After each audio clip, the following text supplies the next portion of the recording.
Dahil may evil spirit din na bumubulong-bulong at nangihikayat ng aakit. 1 John 4:1, do not believe every spirit, but test the spirits to see whether they are from God. Examine the things we do. Examine the things we like to do. And we ask ourselves, is it from God?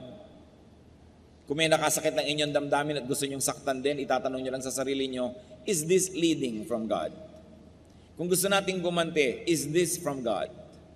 Na-offend tayo, meron tayong gustong gawing retaliation, is this from God?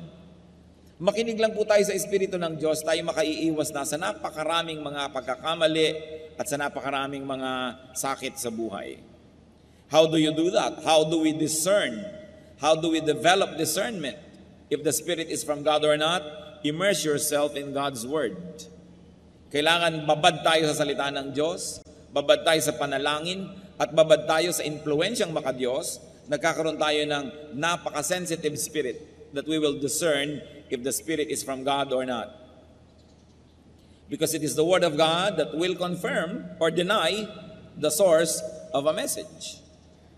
Kaya kung puro tayo emosyon, puro kanta, puro talon, puro sayaw, pagkatapos walang pag-aaral ng salita ng Diyos, nagiging emotional lang tayo, ang mangyayari, tayo maaaring paglaruan ng ating damdamin. Nagkakaroon ng maraming bukas sa pintos para sa pandaraya ng mga masasamang espiritu. Akala tuloy maging ng anak ng Diyos, ang sinusunod nila ay Diyos, yun pala hindi na.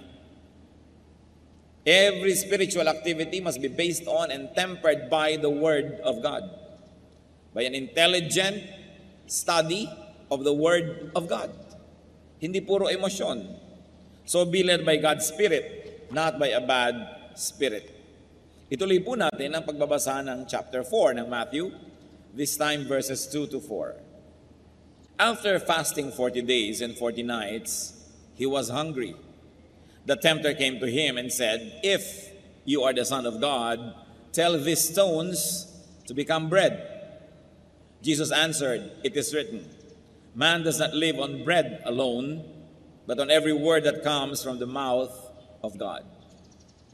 So the Lord transcended his physical need and want and condition and resisted the temptation of food. Sa biglang tingin, ano ba naman ang masama na yung bato ay gawin nga niyang tinapay, gutom siya. Pero what would have happened? Mahuhulog siya sa patibong ni Satanas. He would play the game by the rules of Satan. At hindi siya nadaya. Para hindi po tayo madaya, we can learn from the Lord Jesus. Transcend your physical, your present, your temporary situation. Yung atin pong panandali ang mga hirap, gutom, pangamba, pagdurusa, lungkot, huwag nating payagan yan na maging entry point ng pandaraya ni Satanas. Nothing is forever, not even sorrow, not even discomfort, not even problems. Pero pagka tayo nawawala ng pag-asa, yun ang mahirap. Kasi pag wala na tayong pag-asa, humihiram na tayo kay Satanas ng mga pamamaraan para malutas ang ating kalagayan. Pero kung meron tayong inaasahan, alam nating kailangan ay magpakatatag ako, mananatili ako sa tama, sa makadiyos, matatapos din ito dahil may inaasahan ako na wakas nito. And Jesus is our hope. No matter how difficult the situation, do not receive anything from the devil, though it might be what you need. And very especially, though it might be what you want. Do not receive money or fame or glory or pleasure from Satan, though you may want it. Because God wants you well, God wants you prosperous, God wants you all right. May panahon, dapat lang lampasan natin yung mga pagsubok, dapat nating lampasan yung mga panandali, ang mga hirap, at sa dulo no, nandun ang mga kamay ng Panginoong nakaabang para tayo yakapin at tayo'y tanggapin. Huwag tatanggap ng anuman kay Satan. Meron tayong pangangailangan, si Satan ang nag-aalok na ibigay ito, huwag tanggapin. Sapagkat si Satanas ay hindi mabuti, hindi siya nagbibigay. Pagka meron niyang parang ibinigay, ang laki ng bawi. John 10:10, the Lord said, the thief, referring to Satan, comes only to steal and kill and destroy. Wala siyang ibinibigay na mabuti. Pero syempre, ang ibibigay niyang lason, sugar-coated. Ang ibibigay niyang kasinungalingan will come dressed as truth. So be very discerning and do not be swayed by your temporary need to the point that you will hurt your eternity. So, tinukso ni Satanas ang Panginoon, kung Diyos ka talaga, kung ikaw talaga yung akala mo at sinasabi mong ikaw, ba't di ka maghimala? Gawin mong tinapay ang mga bato. But the Lord responded to the situation, to the issue, to the offer with a verse. Sabi niya, man does not live by bread alone. Hindi siya nakipagtalo. Ang isinagot niya, salita ng Diyos, nakasulat sa Biblia, kaya hindi pwedeng makipagtalo si Satanas. Pwede lang makipagtalo si Satanas sa sarili nating karunungan, sa sarili nating pangangatwiran. But when you quote the Word of God is powerful, that Satan has no choice but to submit to it. Psalm 119:42, I will answer the one who taunts me, for I trust in your word. And the answer is God's word. What can be learned, brother and sister? Respond with a verse. When people taunt you, when people give you temptation, pag ginagalit ka ng tao, tinutokso ka ng tao, ang sagot mo, verse. Sabihin mo man sa kanya yon o sa loob-loob mo lang, ang mahalaga, verse. That's why it's important to memorize verses. We should memorize the Word of God. Tiyakin nyo lamang po na ang inyong interpretation at application ay hindi self-serving. Kasi meron naman talaga nagko-quote ng verse pero baluktot para lamang palakasin ang kanyang depensa, para lamang magmatigas sa kanyang gustong sabihin at gawin. Pero ang sabi ng Psalm 119, verse 11, I have hidden your word in my heart that I might not sin against you. At kung sa puso nakatanim ang salita ng Diyos, paano mag-uugat doon ng kasalanan? May naunang nakatanim. Kung sa utak natin, sa ating isip, ay nandun na ang salita ng Diyos, na unahan na niya yung masama, paano pa makapaghahari ang masama doon? Meron ng nakalagay na nakabutihan doon. Kaya ang mahalaga, alamin, isaulo ang salita ng Diyos. So, no argument, the devil dropped the issue and just opened another issue. Matthew 4:5-7. Then the devil took him into the holy city and had him stand on the highest point of the temple. If you are the Son of God, he said, throw yourself down, for it is written, he will command his angels concerning you, and they will lift you up in their hands, so that you will not strike your foot against a stone. Jesus answered him, it is also written, do not put the Lord your God to the test. Ang temple po sa Israel ay nasa isang gilid ng syudad. May 4 na pader, 4 na dingding na makapal at mataas ang syudad. Doon sa isang sulok noon, sa isang gilid, nandun ang temple. At doon sa gilid na yon, napakataas ng bangin. Doon sa ibang mga side, pwede kayong lumabas ng wall at maglakad patungo sa iba't ibang direksyon. Pero itong side where the temple is, or where the temple was, ang gilid niya bangin na napakalalim na. Kaya pagka nahulog kayo mula sa templo, napakalalim na inyong kahuhulugan. So dinala pa ni Satanas si Lord doon sa ibabaw ng pinakamataas na bahagi ng templo at pinatingin doon sa bangin at sabi, kung ikaw nga anak ng Diyos, tumalon ka. Di ba? Sabi sa Biblia, eto, nagkukot na sa Biblia si Satanas. Kaya hindi lahat ng nagkukot sa Biblia ay galing sa Diyos. Tatandaan nyo yan.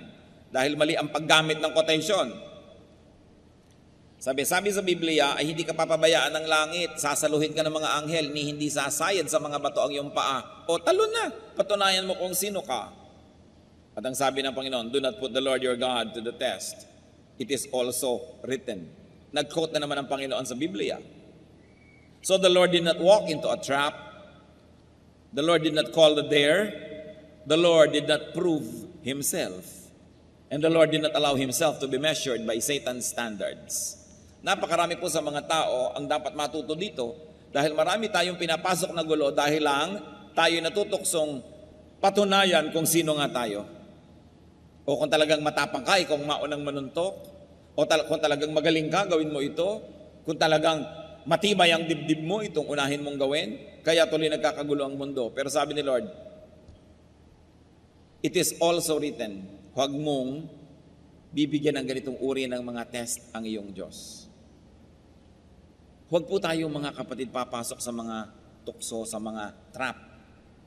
Pag pinuprove na kung sino ka, Kuminsan yung mga ibang younger people, problem nila na magaling sila, mahusay sila. So anong gagawin nila? Magre-rebellion, gagawa sila ng sarili nila mga kingdom. Pero may pinuprove lang sila na magaling ako, kaya ko rin yan. But it's a trap. Because anything that is not done from a pure motive could only be the prodding of evil spirits. Sapagkat motibo ang tinitingnan sa atin ng Diyos sa ating ginagawa. Psalm 141 verse 9, keep me from the snares they have laid for me, from the trap set by evildoers. Iiwas niyo po ako sa mga patibong, sa mga bitag. So keep me from friends and family, keep me from myself, na nagiging dahilan para ako hindi makapag-isip ng mabuti dahil kakampihan ako agad, uudyukan ako agad, na patunayan kung sino ako, na magaling ako. Ito po ay mga patibong. Avoid traps. At syempre, sinasabi din sa Biblia, ang mga babaeng magaganda at magagandang magsalita, ganon din ang mga lalaki na mapang-akit, ay trap yan sa mga married people who should not even entertain such persons. They are traps. Oras na pumasok ka, hindi mo alam, bitag pala, ang hirap ng lumabas. Marami pong mga traps, mga kapatid. Kung minsan yung pagsisikap, sisikapin kong maging best engineer, sisikapin kong maging best accountant, o sisikapin ko na maging best pastor, sisikapin ko na maging magkaroon ng ganitong ministry at papalaguin ko. Kung minsan hindi naman pure lagi ang motive. Dahil lang may inggit sa kapwa, dahil may gustong patunayan o gustong makipagkompetisyon. Sayang ang lahat ng pagod natin sa pagiging excellent kung ang dahilan lang pala ay gusto lang nating magpasikat. Gusto lang pala nating daigin ang ating kapwa. Si Solomon na pinakamarunong na tao naglakad sa balat ng lupa, sabi niya sa Ecclesiastes 4 verse 4, I saw that all labor and all achievement spring from man's envy of his neighbor.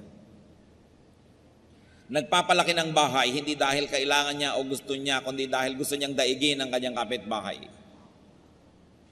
Estudyante, pinipilit ng magulang, taasan ng grade, taasan ng grade, taasan ng grade. Hindi lang talaga para matuto, para madaig pala ang mga kaeskwela. Husayan mo ang isang bagay. Kaya ganyan na rin siguro yung mga kuminsan ay walang kabuluhan na nagpapalagay sa Guinness Book of Records. Pinakamahabang hotdog sa mundo, 3 kilometro. O ano ngayon, ang napala mo na may pinakamahabang hotdog sa mundo, nalagay ka lang sa Guinness Book of Record, natalo mo lang yung dating may record. Pinakamalaking salad, isang buong plaza, salad. Sino ngayon ang kakain nito? Pinakamalaking relleno, pinakamahabang pagkukulong sa loob ng kahon na maraming kasamang ahas. O ano ngayon ang napala ng sansinukob sa iyong achievement? Para lamang madaig yung previous record. So sabi, ano ngayon ang katuturan niyan?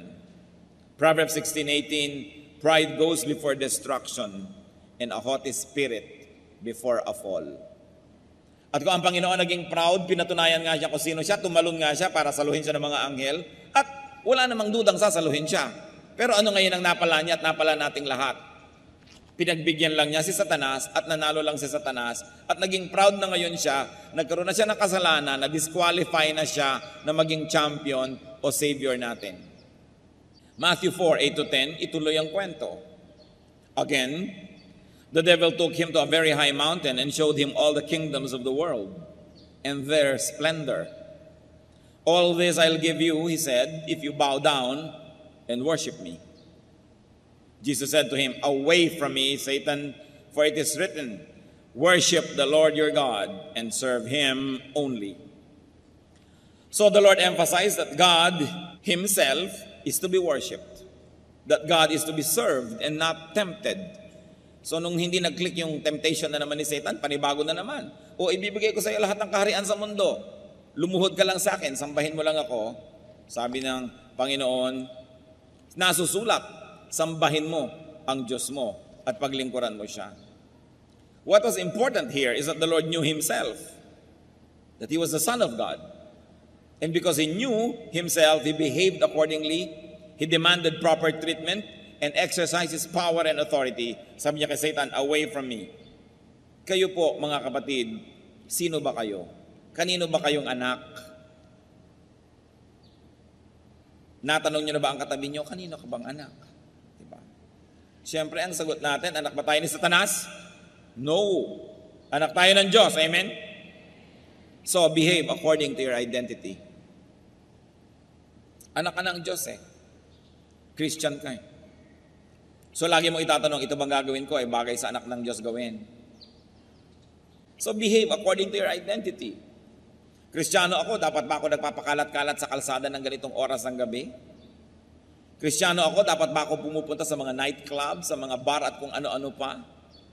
Kristiyano ako, dapat ba akong nakikita sa ganitong uri ng mga sitwasyon? Behave according to your identity. Because the Lord said, worship the Lord your God. Huwag mo kong ganyanin, huwag mo kong tuksuhin, lumagay ka sa lugar. And Ephesians 4:1 says, I urge you to live a life worthy of the calling you have received. And the Lord calls us to holiness. The Lord calls us to glory and to eternity. Respect yourself. And automatically others and Satan will respect you. Kailangan igalang natin ang ating sarili. So Matthew 4:11, then the devil left him and angels came and attended him. Sumuko na si Satanas, matapos ang sunod-sunod na tukso, hindi siya pinatulan, ang isinagot lang lagi, Word of God. Walang labis, walang kulang. So the devil gave up and obeyed. And interestingly, angels affirmed Jesus' stand and position and served him after the test, not during. Not during. Hindi po natin tinutulungan ang sino man during the test. Hindi katulad ng nangyayari ko minsan sa LTC, nag-a-apply ka para sa lisensya o para sa renewal, tinuturuan ka na ng mga clerk ng sagot sa kaunting halaga at pabuya. Ano ang bunga? Mga tsuper natin na hindi marunong magbasa ng traffic signs, mga tsuper na hindi alam ang road etiquette, mga tsuper na talagang nakahambalang, nakakalat at napakalaking disgrasya sa kalsada kasi habang nagtetest, tinutulungan. Yung iba nga before the test, tinutulungan pa. Nakita niyo po yung mga anghel kung kailan sila nag-minister sa Panginoon after the test. Tayo man, kung dumadaan tayo sa pagsubok, angels will minister to us after the test. Not during. You have to pass it yourself. At ang nakatutuwa nito, at nakaliligaya at nakapagbibigay ng ginhawa, sabi sa Biblia, hindi tayo bibigyan ng pagsubok na di natin kaya. Sukat tayo ng Diyos. At ang pinapayagan lang niyang pagsubok na dadating sa ating buhay, yung nasukat na rin niya at alam niyang kaya nating ipasa. Kaya huwag kayong magsasabing napakahirap ng pagsubok, di ko kaya. Para niyo nang sinabing hindi marunong magkalkula ang Diyos, hindi siya marunong sumukat o bumilang. Sinabi na sa Biblia, hindi ka bibigyan ng pagsubok na di mo kaya. Kaya kapatid, kayanin mo, pass it. And the angels will be there at the end of the road to minister to you. Yung mga dinaanan ng Panginoon na daan, doon din niya tayo pinasusunod. Kaya yung mga nangyari sa Kanya, hindi malayong mangyari sa atin. Kaya lang, dapat nating gawin ang ginawa niya. Dapat siya ang ating modelo. The lovable Lord obeyed the leading of the Spirit. Transcended physical and temporary needs. The lovable Lord knew His identity. Behave according to that identity. And the Lord taught Satan to treat him according to that identity. Ano po bang identity nyo? Kayo'y husband? Behave as a husband of one wife. Nagkakagulo when you do not behave according to your identity. You are a wife, behave as a wife. You are a son, a daughter, behave as a son or a daughter. You are a brother or a sister, behave as a brother or a sister. You are a father or a mother, behave as a father. Ano bang ibig sabihin nun? Father ka, pagkatapos magkakaroon ka ng kulasisi, magkakaroon ka ng mga relasyon sa iba, nasisira ang relasyon ng asawa, na ninyong mag-asawa, nasisira ang relasyon ninyong buong pamilya, napapahamak ang iyong anak, behave as a father. If only you know who you are and don't forget it, you behave as you are. Tulad natin, Pilipino o Pilipino ka, how are you expected to behave? Dapat malang tangkilikin mo ang mga product ng sarili mong lahi, ng sarili mong bayan. Dapat malang ibigin mo ang iyong bayan. Huwag mong kalatan ang mga ilog. Huwag kang dumagdag sa problema ng bayan, kundi solve the problems of the nation because you are a Filipino. Kung Filipino Christian ka, anong dapat na behavior mo? Marami po talagang tao nawawala sa sarili, kaya nagugulo ang buhay. May asawa na, nag-entertain pa ng iba, kahit man lang sa isip. Behave according to your identity. Hindi mo na dapat ina-entertain yan. Masaya ka man o hindi. Kung malungkot ka, di malungkot ka, magtiyaga ka. Pero hindi mo dapat nasirain yung image mo kung ano ka. And remember, we were created in God's image. We are God's workmanship to do good works. And you are a Christian. Kung Kristiyano ka, anong yung identity? Bagay ba sa bibig ng Kristiyano ang nagchichismis? Bagay ba sa Kristiyano yung rebellious sa kanyang spiritual authority? Bagay ba sa Kristiyano yung namimintas? Bagay ba sa Kristiyano yung kung sino ang kumupkup sa'yo, nag-alaga sa'yo, nagpakain sa'yo, bigla mong tutuklawin? At pagkatapos, pagsasalitaan mo ng masasakit at masasama para lang magmukha kang mabuti at martir, kaawaan at tulungan ng iba? Bagay ba yon sa bibig ng Kristiyano? Bagay ba sa mga Kristiyano na nagsusuporta sa mali? Kung tayo lang po lalagay sa lugar, aayos ang ating buhay. Teacher ka, bagay ba sa teacher ang hindi nagtuturo, hindi naghahanda ng lesson plan? Estudyante ka, bagay ba sa estudyante hindi nag-aaral? The Lord did not forget who He was. Sabi niya kay Satan, worship the Lord your God. Lumagay ka sa lugar. So the lovable Lord kept His argumentations with the devil to the minimum. Few words and to the Word of God. For our benefit. And thank God, He knew how to suspend pleasure and comfort, relief and satisfaction. Many people are deceived and trapped when they seek immediate pleasures. Hindi makapaghintay, minamadali ang panahon. Assistant pa lang, hindi maghintay, gusto agad siya ang maging top person. Tinetrain pa lang, hindi makapaghintay, gusto agad agawin ng kapangyarihan. Dapat ang tao marunong maghintay. And especially to deny ourselves instant gratification if in the long run it would be disastrous. Hebrews 11:24-25, by faith Moses chose to be mistreated along with the people of God rather than to enjoy the pleasures of sin for a short time. Isipin po ninyo, prinsipe na ang status ni Moses sa Egypt, the most powerful empire of the world. And yet, because he knew who he was, that he was a Hebrew, he belonged to the nation of God, he denounced his Egyptian identity, his royal status, and rather chose to be among the slaves who were the Hebrew people. Pinili niya na dumaan doon sa mahirap kasi yun ang tama. Nabuhay siya dahil siya ay naging totoo sa kanyang sarili.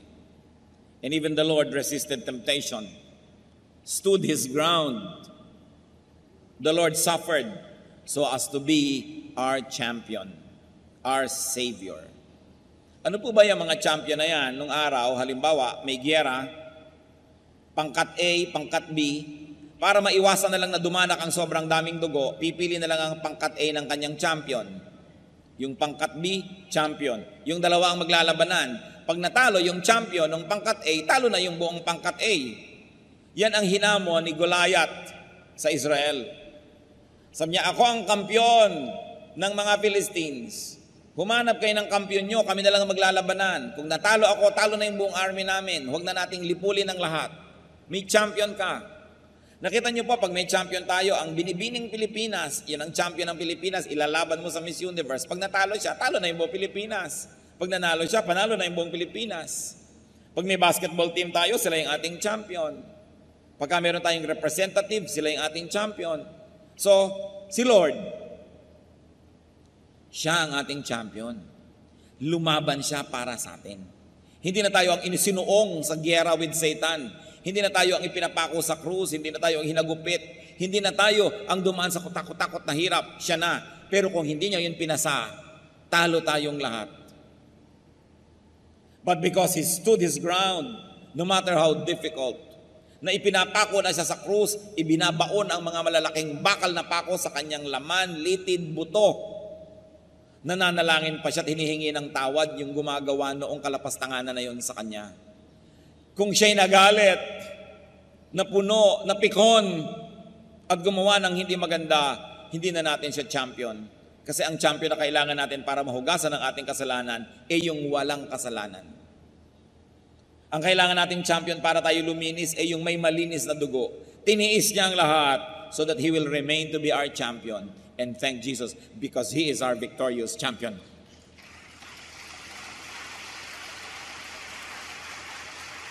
Yun pa lang dapat na nating ibigin ang Panginoon eh. Gaano karaming tatay, champion ng pamilya nila, pero nung dumaan kekembot-kembot, bumigay. Ang sweldo napabigay sa iba. Nagdusa ang pamilya. Gaano karaming mga anak, champion ng kanilang pamilya sa school. Ang glory niya, glory ng pamilya. Ang kahihiyan niya, kahihiyan ng pamilya. Tapos may nag-alok ng drugs. May nag-alok ng kabalbalan, ginawa yung kabalbalan. Napahiya, nasaktan ng buong pamilya. Talo. Champions tayo ng ating maliliit na mundo. Pero pwede tayong magwagi dahil yung champion ng malaking mundo natin, si Kristo, nagwagi na siya. Hebrews 4:15. For we do not have a high priest who is unable to sympathize with our weaknesses, but we have one who has been tempted in every way, just as we are, yet was without sin. Huwag niyong sasabihin, sapagkat ako'y tao lamang. Sapagkat kaya nga ang Diyos ay nagkatawang tao, para niya, pakita sa atin, na kahit siya'y nagkatawang tao, hinarap niya at nagpakatibay siya sa harap ng mga tukso para meron tayong modelo na pwedeng tularan. 1 Corinthians 15:57. Thanks be to God, He gives us the victory through our Lord Jesus Christ. Hindi pagkatalo, hindi kahihiyan ang dinala sa atin ng Panginoong Yesus. Karangalan, tagumpay. So when tempted, remember, learn from, and be like Jesus. Siya ang alalahanin. And remember this, you are and you can be someone's champion. And remember another line, poetry of J.D. Trulon Jr. Hindi po yung tula ni J.D. Trulon Jr. One word per line, wala. Mga tuldok, walang mga comma, walang punctuation marks. At ito inspirasyon, yung ideya nung siya po isang sundalo, padala ng Pilipinas sa Korea. Para tinulungan lang natin yung Korea, yan nalampasan na tayo dahil sila kapatid. Meron silang tikmaan, nagpadala ang Pilipinas sa mga napadala doon si J.P. Kung nasa loob siya ng foxhole, nakikipagbarilan doon sa mga ibang kalaban sa kabilang foxhole. Sabi niya, we are at war because elsewhere our leaders failed to make the peace. Yon. Nandito tayo sa foxhole na to, namamatay at pumapatay, nakikidigma, nahihirapan, kasi ang mga champion natin, yung mga leaders na nag-usap, na bigo, na mag-usap ng mabuti, nagyera silang dalawang leader, tamay tayong lahat. Sa pagkakamali ng isang leader, nadadamay ang isang buong bansa. Sa pagkakamali ng isang religious leader, nadadamay ang buong kongregasyon. Sa pagkakamali ng isang ama o ina, nadadamay ang buong pamilya. Ganon din sa anak. We are at war because elsewhere our leaders failed to make the peace. But whenever we can be victorious, we can say we are victorious because our leader, our champion, Jesus, was able to make the peace. And therefore we are at peace with God through the Lord Jesus Christ. Kaya dapat natin siyang mahalin at pasalamatan. Dapat siya talagang itanghal. Kung hindi lang nga questionable yung igawa siya ng monumento, siya ang dapat igawa talaga. Dahil siya ang tunay nating bayani. Siya ang tunay na tagapagligtas. Dahil nanalo siya, pwede tayong manalo. At dahil tinanggap na niya lahat ng parusa, pwede na tayong hindi parusahan. When people are not able to do what is right, people under them are dragged into suffering.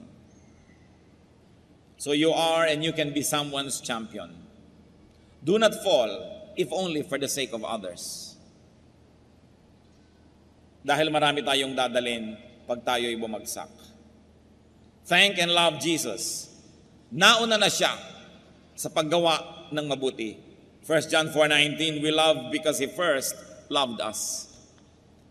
Nauna na tayong minahal ng Diyos, dapat tayong makipagmahalan sa Kanya. At itong dapat nating i-develop, I don't know how you will do it in a personal way, but develop a personal love affair with Jesus. Isang personal, maganda, masarap na relasyon. At salamat na lang dahil nanalo na siya. Huwag kayong malungkot, huwag kayong magluksa, huwag kayong matakot. Revelation 5:5, do not weep.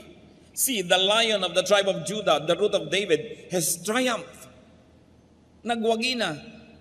At lahat tayo nakinabang at nakikinabang dahil sa kabutihan ni Jesus, dahil siya ang ating champion. 2 Corinthians 5:21, God made him who had no sin to be sin for us, so that in him we might become the righteousness of God. Christian, love your hero, love your champion, love your Savior. At paano natin masusuklian ang kabutihan ng Panginoon bilang champion natin?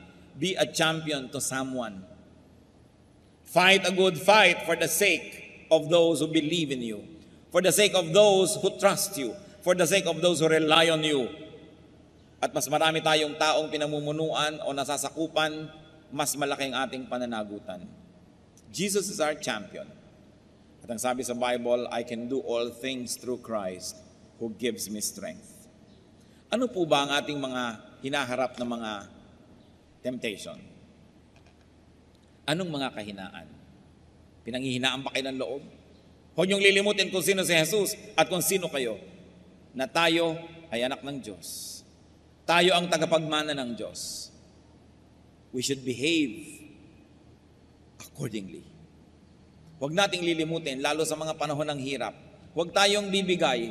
Huwag nating lilimutin, hindi bagay sa aking sumuko. Si Jesus, nung binibigyan ng pagsubok, ay hindi sumuko. Hindi ako dapat sumuko. Nauna na siya. Hindi ako ang pioneer. Hindi ako ang iimbento o hahanap ng mga sandata o lunas. Nagawa na lahat ni Jesus. Susundan ko na lang ang kanyang mga yapak. Maninindigan ako sa tama. Panginoong Diyos, kami nananalangin sa sandaling ito. Tunghayan mo po kaming lahat. Ang mga personal na buhay ng bawat isa. Alam niyo, Panginoon, ang mga dinaranas ng iyong mga anak ng mga pagsubok. Alam niyo po, ang dinadaanan na hirap. Alam niyo po, Panginoon, na napakadaling matukso kung ililipat namin ang aming paningin doon sa iniaalok ng kalaban. Turuan niyo po kami, Panginoon, na manindigan. Turuan niyo kaming tularan kayo as our champion.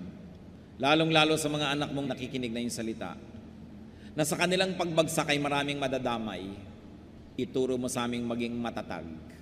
Ituro mo sa aming manindigan. At huwag lilimutin kung sino kami, anak nyo, na hindi kami bagay gumawa ng mga hindi nararapat sa iyong mga anak. Diyos sa langit, aming Ama, kayo na pinagmumulan ng lahat ng habag, lahat ng kapangyarihan. Nagpapakumbaba kami at kinikilala na kailangan namin kayo. Kayo ang nakakaalam ng kalagayan ng bawat isang humaharap ng mga pagsubok, mga humaharap ng mga hirap, humaharap ng mga bagay na parang hindi kakayanin at talagang hindi kaya kung aasa lang sa sarili. Subalit, Panginoong Jesus, nauna na kayo sa daan na ito. Natawid nyo na ang lahat ng dapat tawirin. Naranasan nyo na ang lahat ng dapat danasin at dinaranas ng iyong mga anak ngayon.